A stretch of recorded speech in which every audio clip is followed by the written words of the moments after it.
যুক্তরাষ্ট্রের সবচেয়ে বড় নিউ ইয়র্কের নতুন মেয়র নির্বাচিত হয়েছেন জোহরান মামদানি।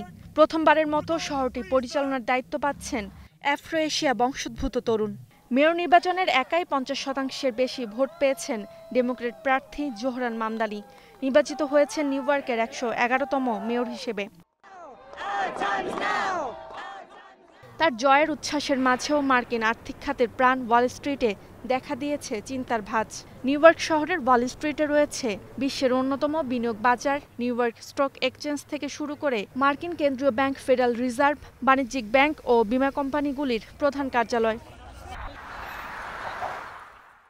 ওয়াল স্ট্রিট সব সময় এমন প্রশাসন পছন্দ করে যারা কম ট্যাক্স, কম নিয়ন্ত্রণ ও ব্যবসা বান্ধব নীতির প্রতিশ্রুতি দেয়।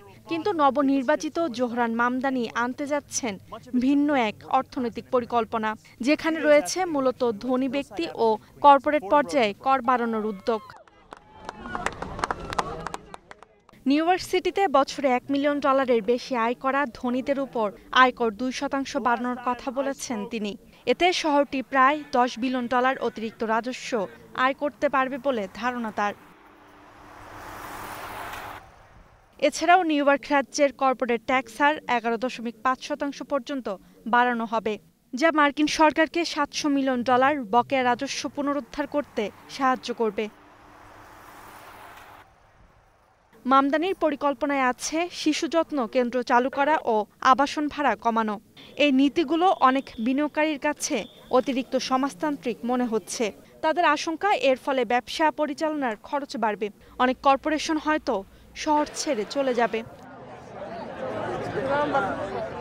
আর এতেই ওয়াল স্ট্রিটে থাকা ব্যবসায়ীরা আতঙ্কে আছেন। তাদের আতঙ্কের সঙ্গে সহমত পোষণ করে অর্থনীতিবিদরা বলছেন, যদি করের চাপ বেড়ে যায় তাহলে ব্যবসা পরিচালনা জটিল হবে। বিদেশি বিনিয়োগকারীরা মূলধন সরিয়ে নিতে পারেন। আবাসন খাতে নামতে পারে ধীর গতি। এতে কমবে কর্মসংস্থান সুযোগও। Roksana Rimi, star news.